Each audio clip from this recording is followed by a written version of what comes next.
Le message du président Laurent Gbagbo à ses lieutenants. Oui, tous ceux qui ont été envoyés pour les élections. Le président Laurent Gbagbo a un message. Les gars, avant de commencer, je vais vous laisser écouter le message du président Laurent Gbagbo. Écoutez. Je nous souhaite, nous tous, bonnes élections.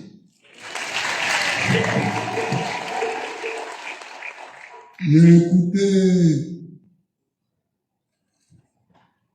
le discours de mes deux voisins de gauche et j'ai été assez ému par les deux discours pour m'attirer un peu peut-être certaines parties. Mais je suis content qu'on soit là aujourd'hui. Ça veut dire qu'on a travaillé, qu'on a avancé.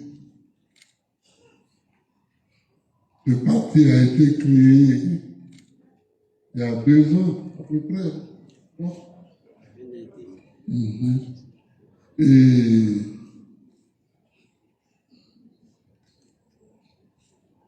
il est présent. Il est présent dans la Côte d'Ivoire. Et c'est un bonheur. C'est une joie. On est fiers que ce parti si jeune soit si présent. Je remercie tous ceux qui ont travaillé à sa présence. Oui, on peut me dire que c'est l'héritier du FPI, c'est vrai. Mais il a fallu quand même qu'on attende une nouvelle confirmation du ministère de l'Intérieur. Il a fallu des moments d'angoisse pour voir si celui qui prétendait diriger ce parti n'était pas d'emblée mis au banc des presbytérés.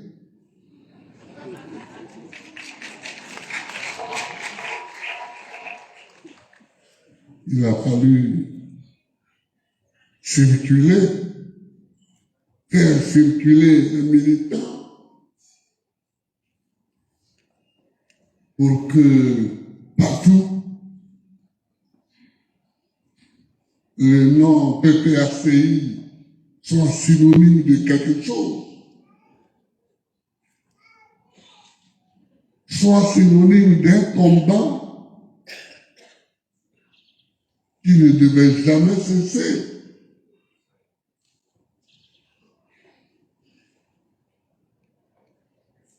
Il a fallu tout ça. Moi, chaque fois que je suis devant des militants, je me souviens de quand j'avais 7 ans à Gagnoa et qu'on arrivait à l'école un lundi et qu'on trouvait de la pagaille partout dans les classes parce qu'il y avait eu des votes dans les salles de classe. C'était le grand moment. C'était le grand moment. On dit, nous, on était des Gagnois. Donc, nos grands noms là-bas, on dit Guéniabaï. Et ici, Guénié Capri est là.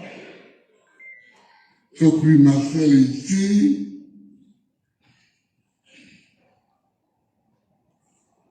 Et je me souviens encore du voisin Koulibaly qui a débarqué à Gagnois pour indexer Guénié Capri. Je dis, ce Guénié Capri là, il sautille comme un cabri.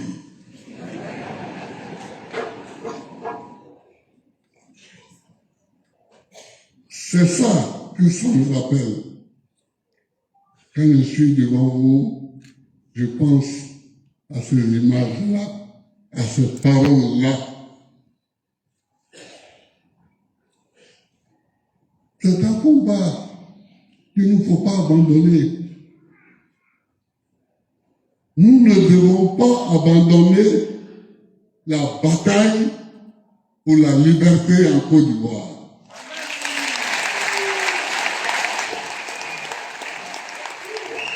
Non, jamais.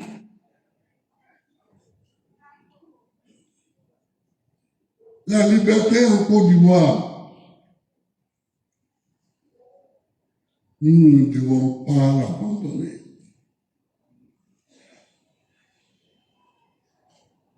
Qu'est-ce que c'est?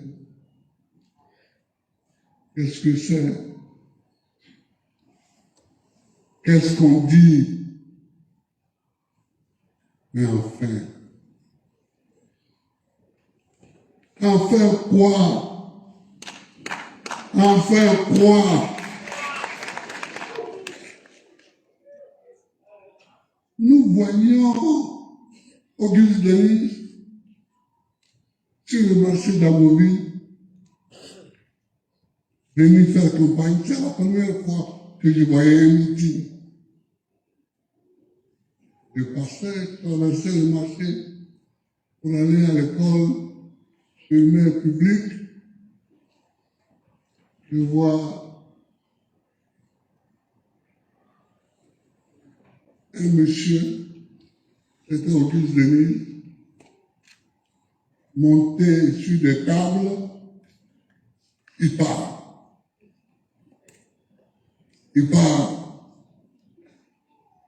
Et une partie du marché était occupée.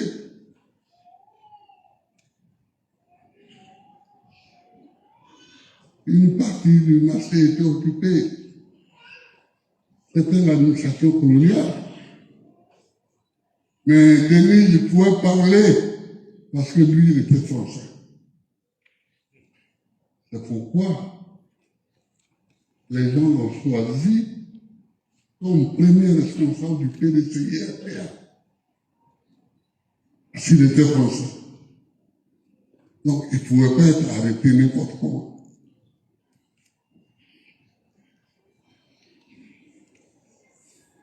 Les autres étaient des indigènes.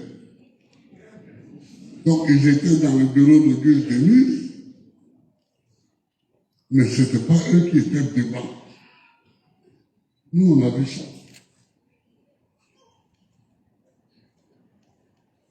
On a vu ça.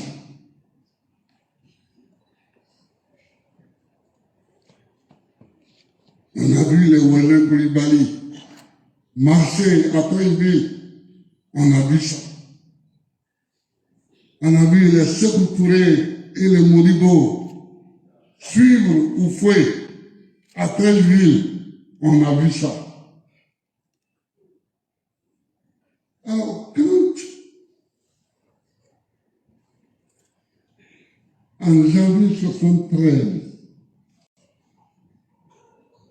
on me sort de la prison où j'ai été pendant 2 ans.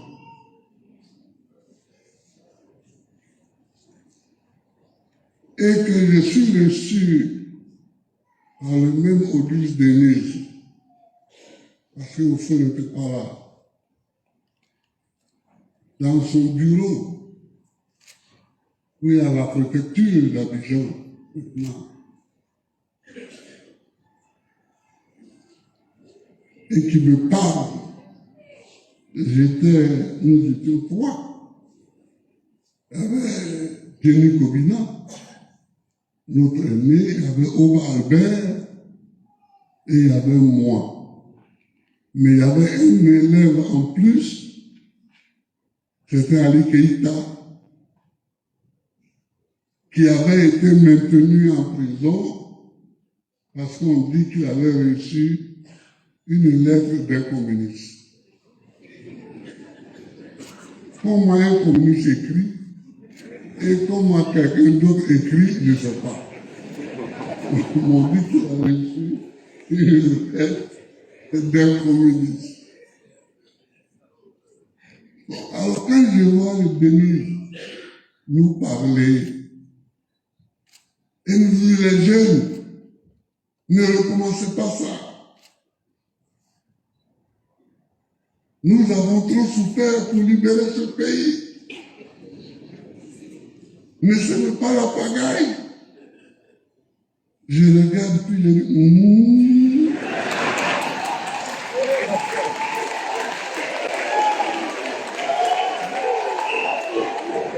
C'est le même gars là que moi je voyais à Bobine là. C'est même la pagaille. Disant aux abbés de se révolter contre l'ordre colonial.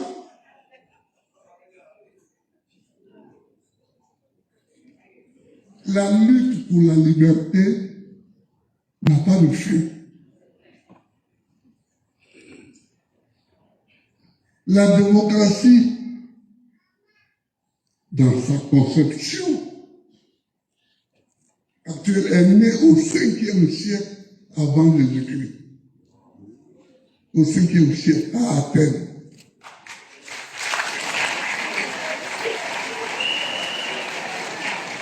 Et pourquoi la démocratie est-elle née?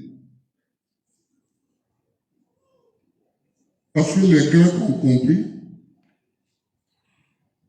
qu'ils sont à Athènes, dans la cité, mais ils ne sont pas d'accord. Le premier constat de la démocratie, c'est de dire on n'est pas d'accord.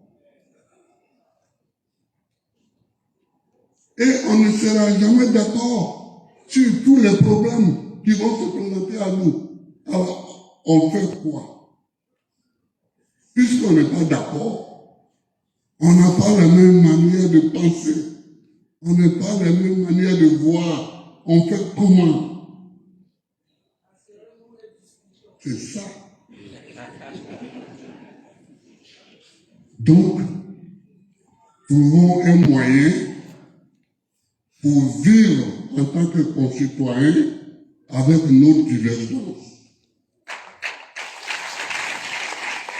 Voilà la naissance de la démocratie. Alors quand les gens disent qu'il faut être d'accord, mais ça n'a jamais existé. Ça n'a jamais existé. Il faut être d'accord comment? Il faut être d'accord comment? Si nous sommes là, on est à jamais, on veut aller à Yopougon, mais le baka qui arrive, moi je vais monter, lui il veut monter. Oh, il y a une seule place de libre. On fait comment?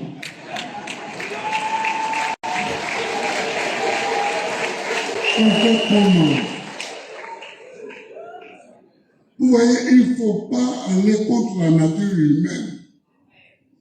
S'il y a une seule place, que toutes les autres places sont occupées, il y a une seule place de libre.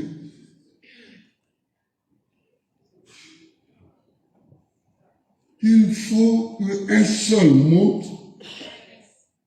c'est une contradiction entre nous deux ou nous trois qui sommes là. Il faudra qu'un monte et les autres vont être frustrés. Mais c'est ça. C'est l'organisation de cette lutte-là, de cette frustration-là. qu'on appelle la démocratie.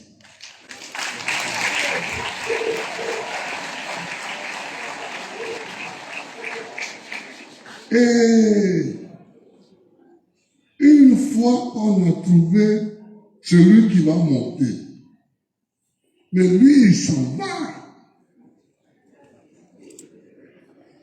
Et nous, on reste, on entend un autre bataille.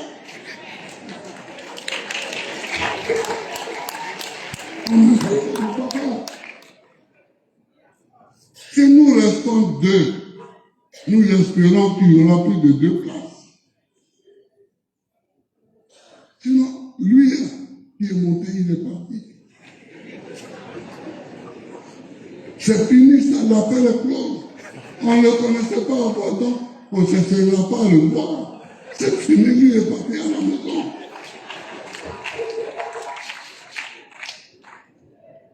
Vous comprenez? Donc, c'est la vie simple. La démocratie, c'est la vie courante. C'est la vie courante.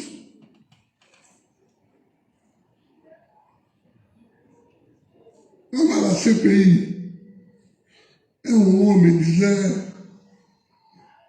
oui, que je voulais tuer tous les gens qui sont proches de Ouattara, ou qui sont de son ethnie, ou bon, ils ont raconté n'importe quoi. Surtout McDonald's, il a raconté n'importe quoi. Alors, Agathe Baron, là, on a dit, mais chez nous, là, on vit dans la cour commune.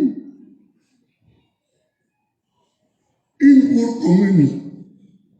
Tu construis une maison comme ça, une maison comme ça, et puis il y a des portes. Chacun vient, il loue. Toi, tu veux ton argent. Donc, celui qui vient, il loue, là. Il est rentré, il te paye, tu prends ton argent en poche et tu roules. Ton problème n'est pas de savoir s'il est un bateau, s'il est ragné, s'il est bêté, s'il est hacké, s'il est du là. Tu prends ton argent et tu roules. Et il t'a payé. C'est tout. À la fin du mois, tu reviens. Et tu passes devant chacun pour qu'il te paye. Alors, si Gbagbo lance des bombes sur ce concours là, comment il est sûr qu'il va tuer les proches de Ouattara et pas ses proches à lui?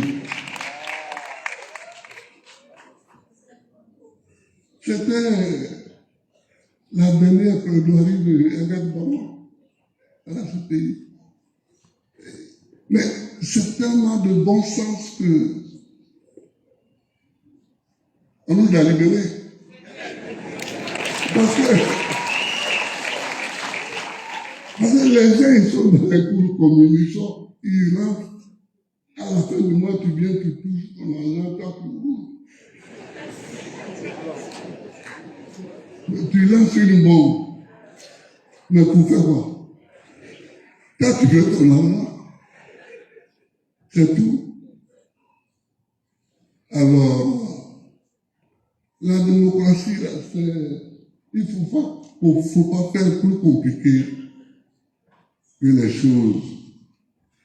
Parce que c'est simple à comprendre. C'est simple. On organise nos différents points de vue. C'est-à-dire, comme on n'est pas d'accord, bon, il faut que chacun ait le droit de dire ce qu'il veut. C'est tout. On se rend compte qu'on n'est pas d'accord. Et on ne peut pas répéter la même chose.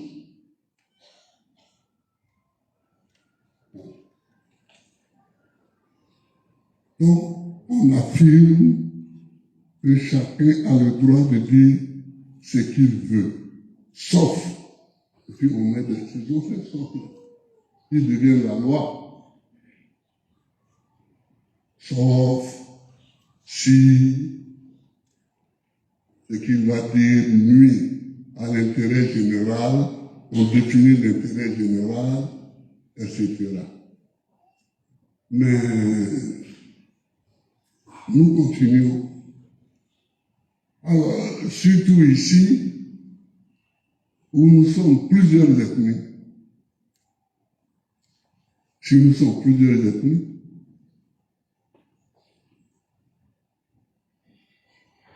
moi, avant de venir à Abidjan, en 62, je n'avais jamais vu un négrier. Non, je n'avais jamais vu. Bon. Mais je suis venu à Abidjan, j'ai vu, j'étais en classe avec eux, tout. Bon. Ceci dit, il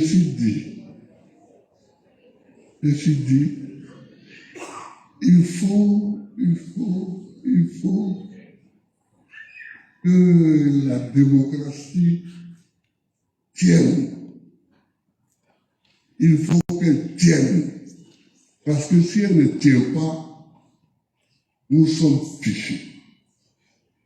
Pourquoi nous sommes fichus? Parce que c'est celui qui est le plus fort, qui va te frapper, et puis lui seul, il va parler. Oui, lui seul, il vient, il te frappe, et puis il parle. C'est le contraire de la démocratie. On a vu un qui est parti de la maison de modèle.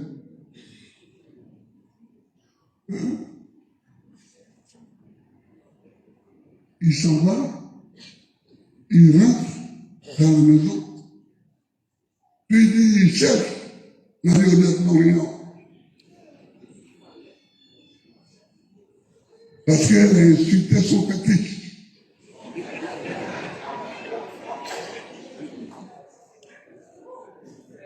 Ça, c'est quoi? Ça, c'est quelle affaire, ça?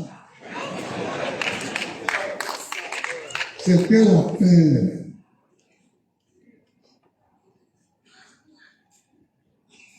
Quelqu'un peut parler? Si vous dites que personne ne peut parler, dites-le clairement, et puis personne ne parle. Mais si vous dites que quelqu'un peut parler, elle a parlé, si tu n'es pas d'accord, tu vas, puis tu parles aussi. Tu dis que c'est ça, c'est la démocratie. Elle parle, ça te fait mal. Tu dresses ton micro, et puis tu parles aussi. Et puis tu lui fais mal, et puis vous vous dépassez dans la rue. C'est ça. Mais on ne peut pas, sous prétexte que quelqu'un a parlé, et que ça nous fait mal, aller dans sa maison, troubler sa quiétude familiale. Ça veut dire quoi ça? La femme de quelqu'un. Ah oui! Ça veut dire quoi ça?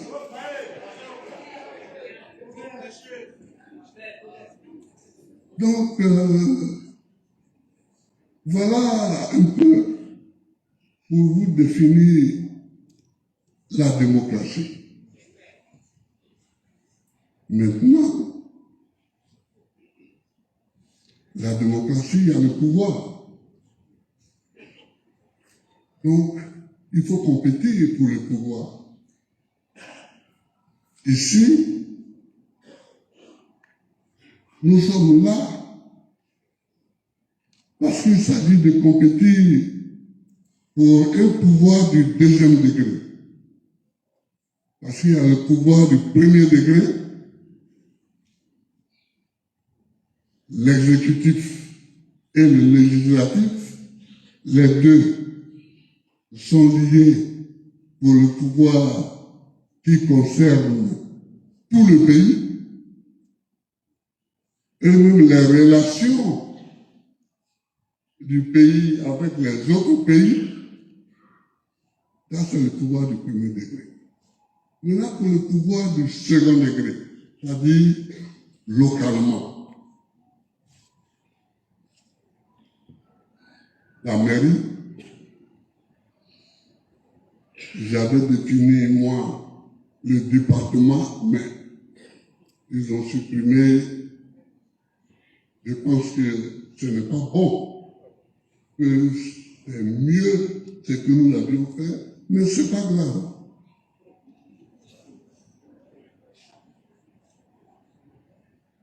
Parce que précisément, la région est trop grande, alors que le département, les investissements qui sont faits sont vus immédiatement par les gens. Mais c'est pas grave, on ne va pas se bagarrer pour ça. On ne va pas se bagarrer pour ça. Il y a beaucoup d'autres choses pour lesquelles on se bagarre. Et puis, j'avais souhaité une communalisation totale. Parce qu'il y a de l'argent disponible. Et cet argent-là, de toutes les façons, on l'utilise pour toutes les communes, tous les villages. Il faut l'utiliser, il faut le donner, créer toutes les communes et puis leur donner ça. C'est pourquoi j'avais fait la communalisation totale. Mais dès qu'ils sont arrivés, ils ont effacé ça, mais ce n'est pas grave. C'est ce qui va jamais revenir. C'est ça qui est grave.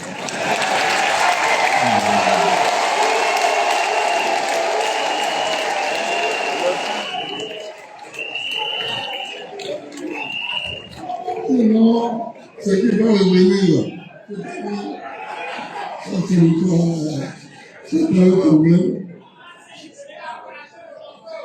Bon, donc, nous sommes là pour les élections du second degré, mais c'est important.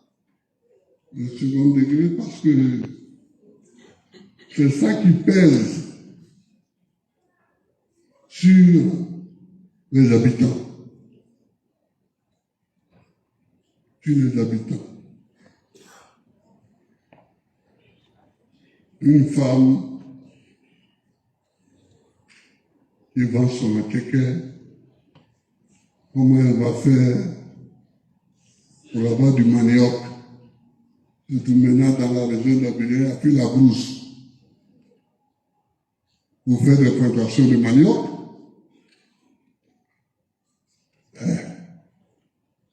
Donc il faut gérer ça. Pado Chapori, toi, avec ton riz rouge que tu plantes là, hier j'ai mangé du riz rouge. Et je vais te demander, la prochaine fois, viens à la maison, tu vas m'indiquer où on trouve du riz rouge. Et ça, je vais demander au mien de planter ça dans ma cour. Je vais manger du riz rouge. Donc, il faut gérer tous ces problèmes locaux, tous les impôts locaux, toutes les petites taxes locales. Il faut régler tous les petits problèmes qui font que notre vie doit être bien. Mais moi, je me suis souvent fâché contre les gens de ma cour à maman. Je vais là-bas, j'ai une cour grande,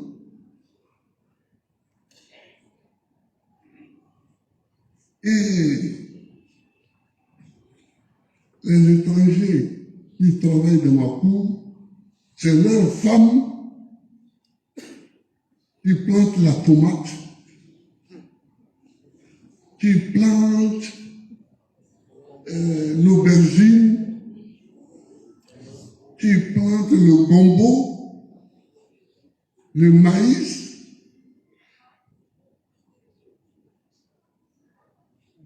et qui s'en vont vendre ça au marché de maman. Et puis, nos filles qui sont aussi dans la cour là, pour aller acheter ça. Alors je dis, mais vous êtes bêtes ou quoi?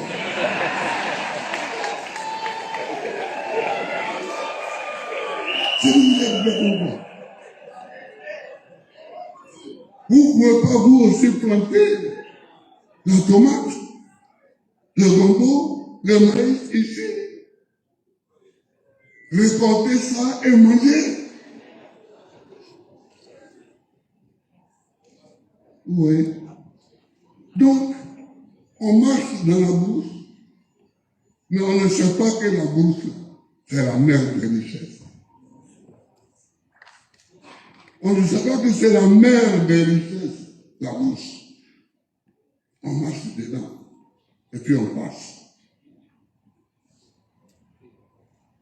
Ce sont ces élections-là pour lesquelles vous êtes candidat qui vont expliquer ça. Au niveau des régions, au niveau des municipalités, vous allez expliquer que la brousse sur laquelle nous marchons, c'est la mère des richesses.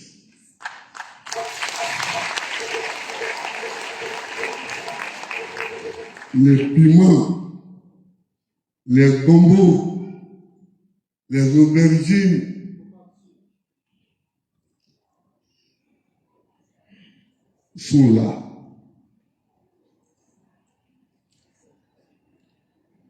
Sont là. Sorokoto est venu chez moi.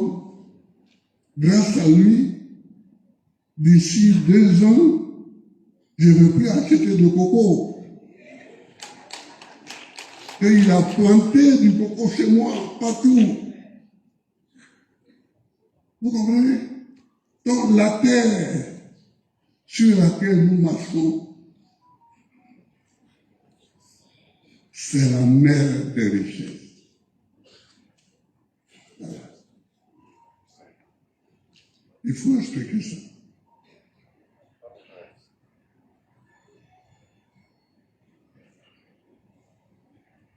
Voilà, en gros. Mais je vais dire des trucs maintenant qui concernent le parti. Nous avons suivi en tout les règles définies par le parti, par les statuts du parti. Oui. Le président entend, bon, il attend.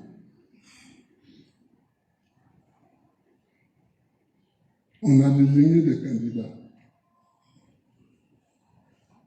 Il y en a que je souhaitais comme candidat aussi, et ils me suivent. Mais hélas, ils n'étaient pas là. Bon, leurs candidatures n'ont pas été déposées pour des problèmes internes. J'espère que ces problèmes vont être réglés. et que chacun reprendra sa place.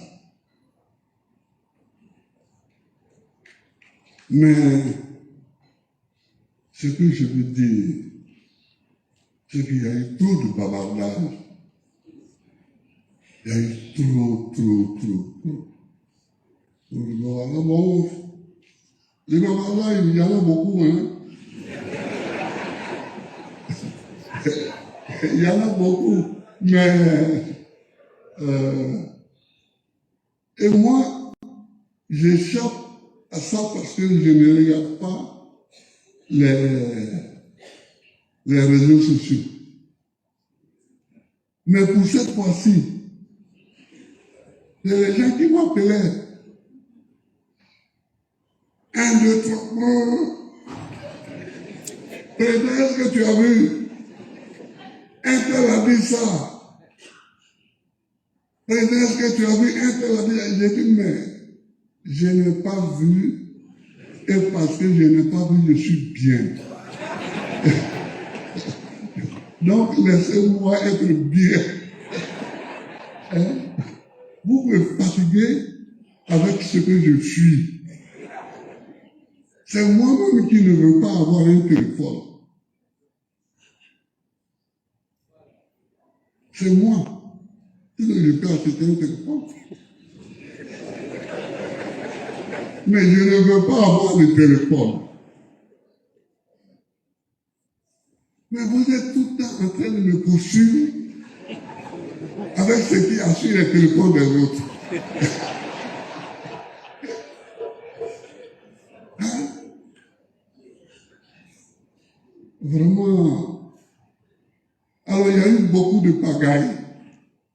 Il y a eu beaucoup de discussions, disons, sur les réseaux sociaux, sur les téléphones. Bon, c'est en même temps bien et agaçant. C'est agaçant parce que quand tu as souffert pour prendre une décision et que les gens se fatiguent avec ça, ou bien se fatiguent avec ça, ça prend un peu la tête. Bon, mais il y en a un par contre que j'étais très heureux de voir sur la liste de retenue, c'est André. C'est l'autre doyen, le doyen André. C'est pourquoi tout à l'heure je me suis levé pour le saluer. C'est voilà. C'est justement comme je le disais tout à l'heure, c'est un combattant qui ne s'arrête pas de combattre. Voilà. Bon, donc, les choix sont toujours compliqués à faire. Les choix sont toujours compliqués à faire et on ne peut pas, pour chaque choix, venir se justifier. On ne peut pas.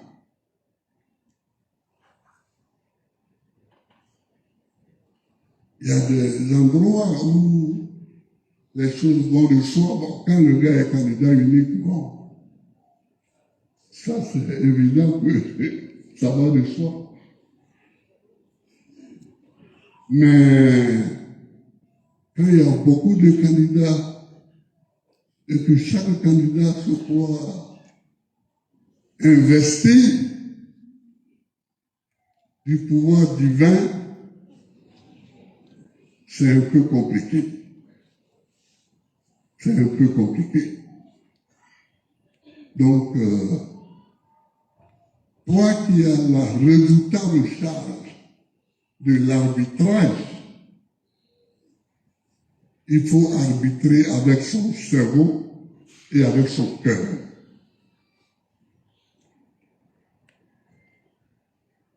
Tu arbitres avec ton cerveau et avec ton cœur. Parce que le cœur aime. et le cerveau raisonne. C'est avec ces deux éléments qu'il faut arbitrer. Et c'est comme ça que nous l'avons fait partout.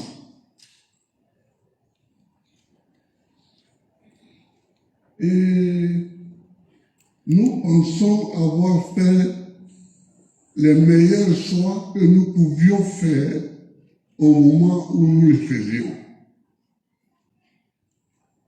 Mais les temps peuvent changer. Demain, les temps peuvent changer. Et les hommes peuvent changer. Mais au moment où nous avons fait ce choix-là, au niveau du CSP,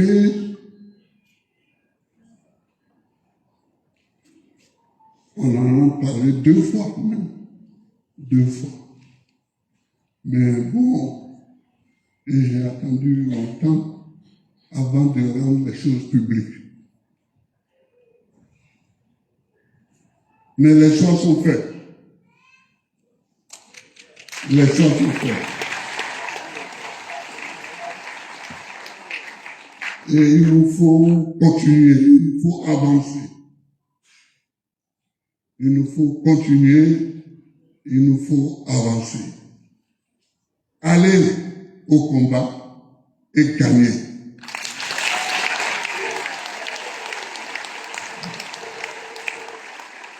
Aller au combat et gagner. Parce qu'on ne va pas revenir. On ne va pas revenir sur les raisons de telle ou telle chose. Ça c'est passé, ça. C'est passé. Les choix sont passés.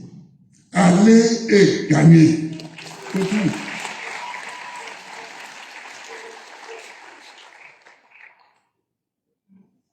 En 1990, je disais à Sangaré, tu sais, nous sommes 4 partis dans l'alliance de la gauche démocratique. Et c'est nous qui sommes candidats contre Fouet, c'est nous qui gagnerons. Je dis, en 90, on ne va pas nous déclarer président, quel que soit le résultat, mais c'est nous qui gagnerons. Tôt ou tard, parce que nous sommes candidats en 90, c'est nous qui gagnerons.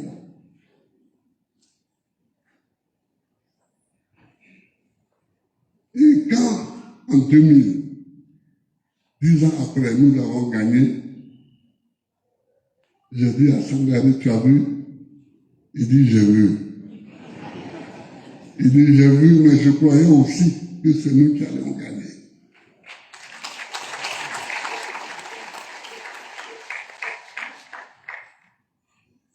Et nous l'avons gagné. Mais aussi, ce que je lui ai dit et que je ne vous dis pas, ce qui devait arriver est arrivé.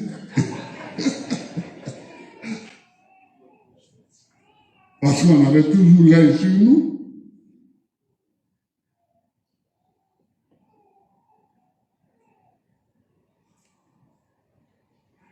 Donc, vous, chers amis,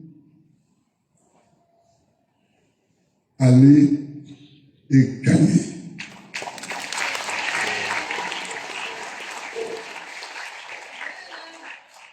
Il y a 2 choses.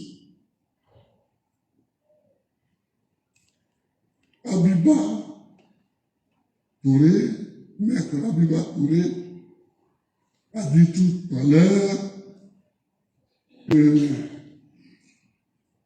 notre adversaire le plus farouche, c'est la fraude. Vous êtes d'accord avec ça? Mais on a un autre adversaire, c'est la pauvreté. C'est un autre adversaire.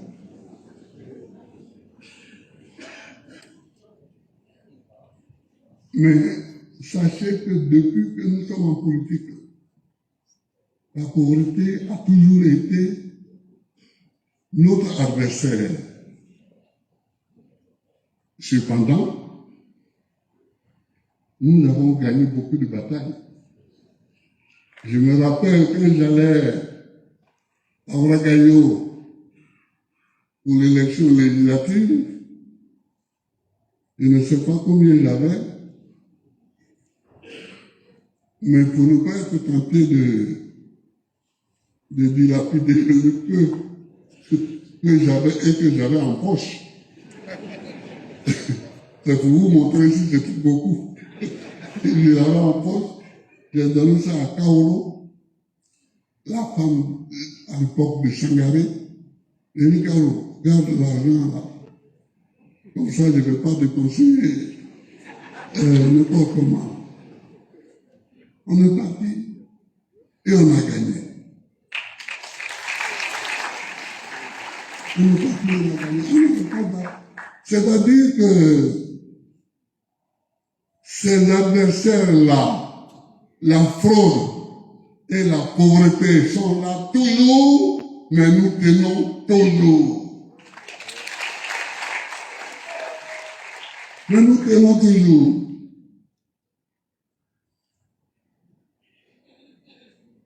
C'est pas parce que nous sommes pauvres qu'on va bâillonner le peuple de Côte d'Ivoire.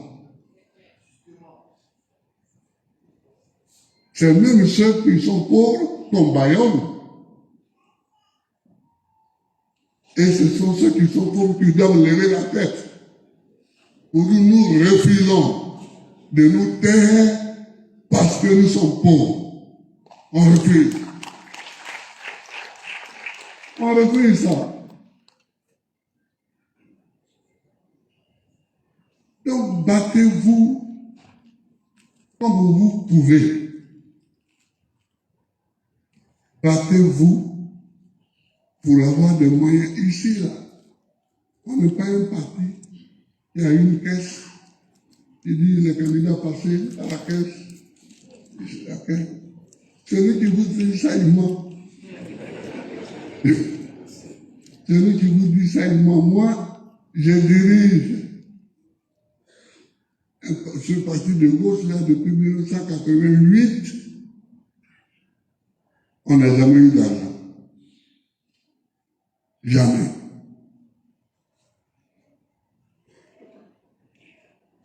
Et à cause de ce que nous sommes, même quand nous étions au pouvoir, nous n'avons pas beaucoup d'argent. On en avait un peu parce que on était ministre, on était président, mais nos adversaires avaient plus que nous. Donc, allez et gagnez. Allez et gagnez. Ça, c'est la première des choses. Nos adversaires. La fraude et la pauvreté. La deuxième chose, c'est le safe.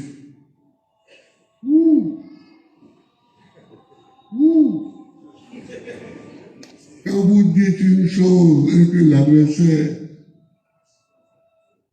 bondit déjà, c'est que c'est bon. C'est que ça sent bon. C'est que ça sent bon.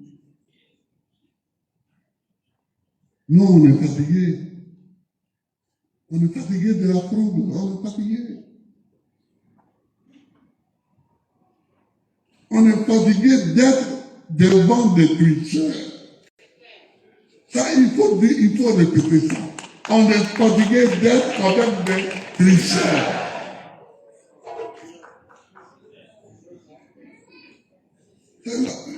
Quand même, on n'a même plus besoin d'aller voter. Normalement, si on suit leur plan, on n'a plus besoin d'aller voter. Tout est calculé déjà. Enfin, arrêtez-moi ça. Un jour. Arrêtez-moi ça un jour. Les amis, faites du corps à corps. Faites du corps à corps. Il faut que nos amis, Madame la Présidente, qui vont être dans les différentes régions, il faut qu'ils soient vigilants.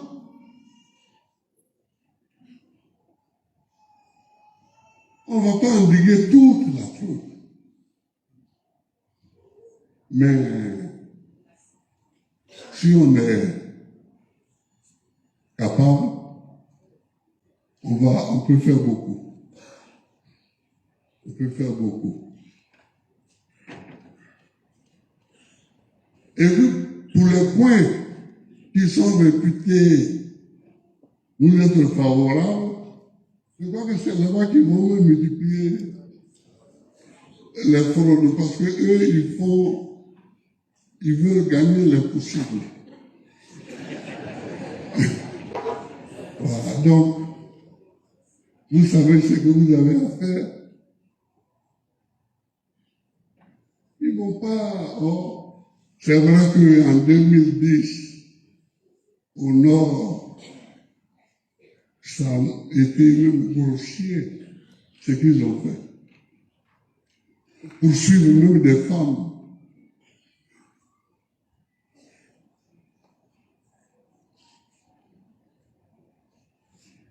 Sortir les gens des bureaux de vote. Et puis comme ils ne sont pas lettrés, ceux qui étaient armés, alors ils remplissent les bureaux de vote, mais de façon insensée. De façon insensée. Si on dit inscrit 100, et ils mettent 100 parce qu'il faut mettre un chiffre, et puis ils peuvent mettre votant 350. Mais ils ne voient pas qu'il y a une contradiction là. Et ils ne savent pas. Bon, c'est pas leur faute, mais c'est en même temps leur faute. Ouais. Donc, bon, mais ils ont fait des choses qui étaient terribles. Quand Maître Vergès et Maître,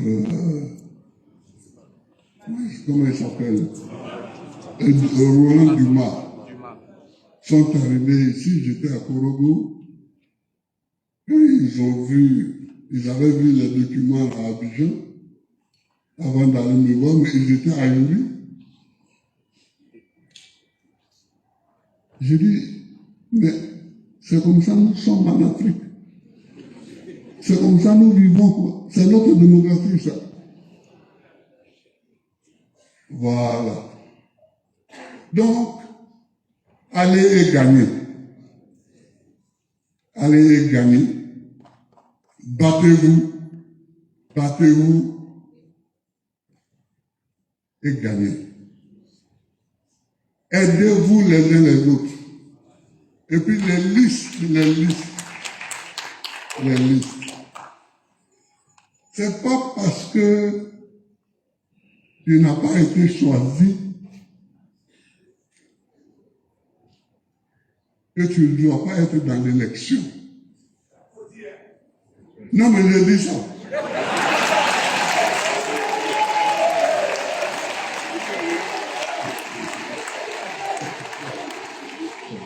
J'ai dit ça.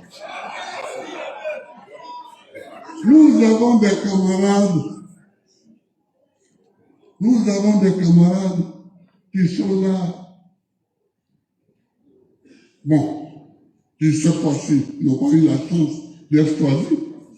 Mais il faut en prendre sur nos listes. Ce qui peut nous aider à avancer. Il faut en prendre. Il faut prendre. Et puis les femmes, il faut prendre les femmes. Il faut prendre les femmes. Et regardez bien la loi. Il paraît que la loi prévoit un certain quota de femmes, je ne sais pas combien. Allez, 30%. Bon, il paraît que la loi prévoit 30% de femmes sur chaque liste.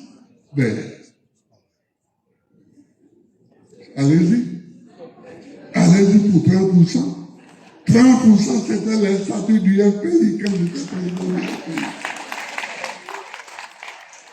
J'avais proposé à une réunion du secrétariat général 25% et mes maires a proposé que ce soit 30%. Allons-y pour 30%. Il faut des femmes sur les listes. Et dans la grande salle là-bas,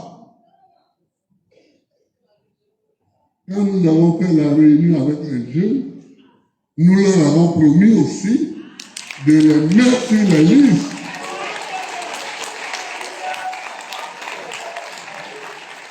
Donc, les femmes, qui a oublié? Moi, je n'oublie pas. Hein? Moi, je n'oublie pas.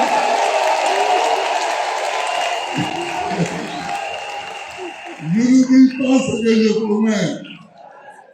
Je n'oublie pas ce que je promets. Les jeunes, on leur a promis qu'ils veulent sur les listes. Mettez-les sur les listes. Mettez-les sur les listes. Les femmes, 30%, selon la loi, mettez 30% de femmes sur les listes. C'est comme ça que les listes peuvent être vigoureuses et attrayantes.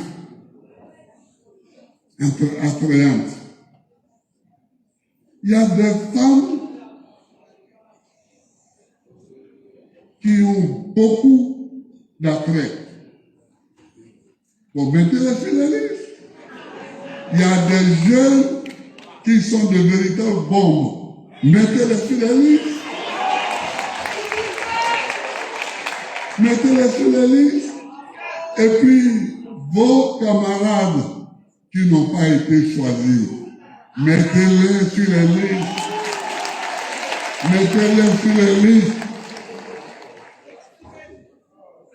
Pour que ensemble, parce que vos adversaires, ce n'est pas vos camarades. Vos adversaires,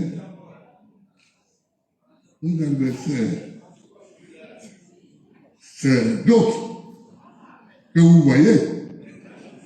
Voilà. Mais vos camarades là qui n'ont pas été choisis, ils n'ont pas été choisis, c'est tout. S'ils ne sont pas vos adversaires, mettez-les sur les listes. Négociez, discutez avec eux, et puis mettez-les sur les listes. Voilà. Voilà ce que je voulais vous dire. Au lieu de vous morfondre, de pleurnicher, oui ceci, oui cela, oui tata, non. Non. La politique, c'est pour aller devant. Allez-y et gagnez. Je vous remercie. La team, après avoir écouté le discours du président Laurent Gbagbo, moi, je joins ma parole à la sienne. On vous a envoyé, allez-y et gagnez. Oui, les élections qui arrivent sont la première preuve que l'opposition, la vraie, est de retour. Pendant que nous avons à côté des opposants qui sont là en train de demander des pardons, qui s'agenouillent, qui s'humilient, qui disent que la politique c'est le pardon, la réconciliation est la base de leur programme de société, nous avons d'autres opposants qui pensent aux échéances électorales, qui pensent, c'est-à-dire à reprendre le pouvoir d'État, qui pensent à donner un autre sens à la politique de la Côte d'Ivoire. Parce que ceux qui parlent de la réconciliation et du pardon et tout, il y a un truc qu'ils n'ont pas compris. La réconciliation, la vraie que vous parlez, qui va la mettre en place? Est-ce que c'est M. Alassane Draman Ouattara? Question. La réconciliation, la vraie dont vous demandez, qui va la mettre en place à Abidjan? Est-ce que c'est M. Alassane Draman Ouattara? Je ne pense pas. Alors, arrêtez de parler de réconciliation en paix. Cherchez d'abord le pouvoir d'État. Et quand vous allez prendre le pouvoir d'État, vous allez donc maintenant nous mettre la réconciliation sous pied. Parce que si on reste là à se limiter, il faut la réconciliation nationale, il faut faire quelque chose pour la réconciliation nationale, le programme politique c'est la réconciliation nationale, on ne peut rien faire si on n'est pas réconcilié. Monsieur Alassane Ouattara va continuer à gouverner, il va continuer à s'éterniser au pouvoir, il va continuer à maltraiter, à tuer même ceux qui veulent simplement sortir pour manifester leur mécontentement. Et pourtant, à l'heure actuelle, concentrez-vous d'abord à critiquer monsieur Alassane Ouattara. Concentrez-vous à nous parler de votre programme de société. Concentrez-vous à sortir. Concentrez-vous sur les prochaines échéances électorales. Oui, la première dame Simone Yves Barbeau, elle doit se concentrer sur ça. Oui, Charles Blé Goudé devait se concentrer sur ça. Oui, tous les opposants doivent se concentrer sur ça, c'est le premier combat. Il faut récupérer le pouvoir d'État. Et quand vous aurez récupéré ça, vous pourriez faire la réconciliation nationale. Le président Laurent Gbagbo a sa politique. Il veut la vérité. Et après la vérité, on aura donc finalement le véritable pardon. Si vous n'avez pas la vérité, le pardon que vous aurez sera un faux pardon. Si vous n'avez pas la vérité, il n'y aura pas de vraie réconciliation nationale. Parce que les véritables criminels seront toujours en train de boire des bouteilles de champagne, tandis que les coupables seront 6 pieds sur terre, 6 mètres sur terre. Et donc, il faut à partir de maintenant laisser votre histoire de réconciliation. Tout le monde a besoin de la réconciliation, mais pour ça, il faut d'abord savoir les qui ont réellement tué des Ivoiriens en 2010, 2011 et surtout en 2002. La team CC étant dit, dites-moi ce que vous pensez du discours du président Laurent Gbagbo et voyons-nous pour une prochaine vidéo.